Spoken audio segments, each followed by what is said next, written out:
Una de las visiones sobre el derecho a la comunicación podría ser en base a la pregunta ¿quién pertenece a la información? Y a partir de esta pregunta podríamos ver el devenir histórico, las etapas históricas que se fueron planteando en la materia.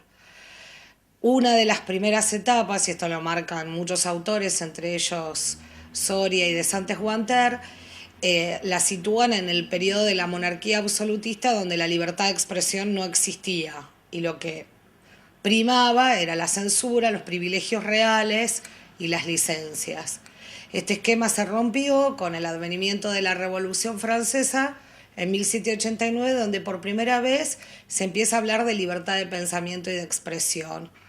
pero una libertad de pensamiento y de expresión muy enfocada en que el Estado debía abstenerse de participar en toda cuestión que tuviera que ver con la libertad de expresión. Tendría que dejar que la misma solamente fluyera. Lo que ocurrió acá es que las leyes del mercado y el desarrollo del capitalismo hizo que las voces se concentraran en pocas manos y por lo tanto el sujeto empresarista de la información y los grandes grupos mediáticos empezaron a tergiversar esa libertad de prensa en libertad de empresa.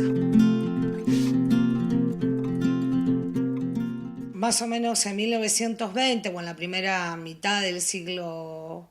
pasado, lo que va a surgir es la fuerza laboral de los trabajadores de prensa, que van a exigir determinados derechos en torno a la información considerándola un bien social. Por eso podemos hablar a partir de esta etapa de más bien de un derecho a la información en el que los periodistas o el sujeto profesional de la comunicación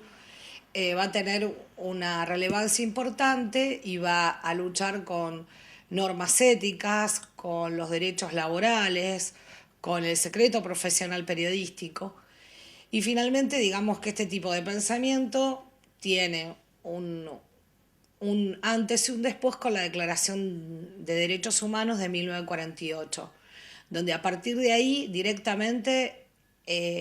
se habla de la libertad de pensamiento y expresión, pero como un derecho universal,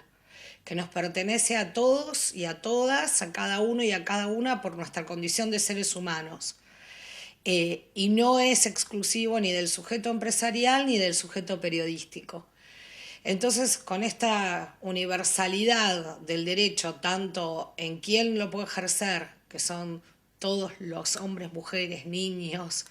todos los seres humanos en sí, y también con la universalidad de mensajes a través de cualquier tipo de manifestación, sea artística, periodística, sea teatral, no importa la manifestación, sea a través de los medios o en los actos comunicacionales diarios, se empieza a hablar del derecho a la comunicación, donde lo importante es el mensaje y el contenido y no tanto el continente o el soporte. Y esto va a marcar un antes y un después en la concepción derecho humanista. De todas maneras, el desafío todavía sigue vigente porque, como vemos, este desarrollo no es lineal, no es que cada etapa ha sido superada, sino que, por ejemplo, los empresarios de la comunicación siguen sintiéndose los únicos dueños legítimos de la libertad de prensa.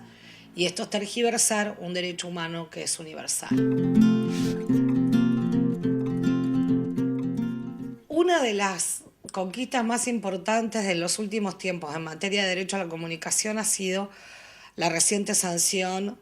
de la Ley de Servicios de Comunicación Audiovisual,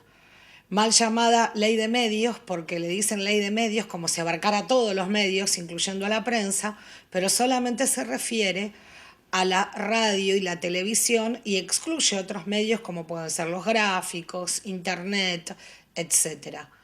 La Ley de Servicios de Comunicación Audiovisual parte de una concepción distinta que la norma de la dictadura, que el decreto ley 22.285, que partía de la concepción de la actividad radiodifusora como un mero negocio, como una mera actividad comercial, como la mera libertad del empresario de montar una industria lícita, la radio y la televisión. Ahora con esta ley de servicios de comunicación audiovisual y sus estándares que responden a los derechos humanos internacionales, se concibe a otra manera a la actividad radiodifusora como integrante del derecho a la comunicación, como un soporte que permite realizar el derecho a la comunicación. Y por eso uno de sus contenidos fundamentales, entre tantos otros, porque es una ley extensa, es contemplar la existencia de 3 actores que tienen el derecho a ejercer la radio y la televisión, que son el sector público, el sector privado con fines comerciales y el sector privado sin fines de lucro,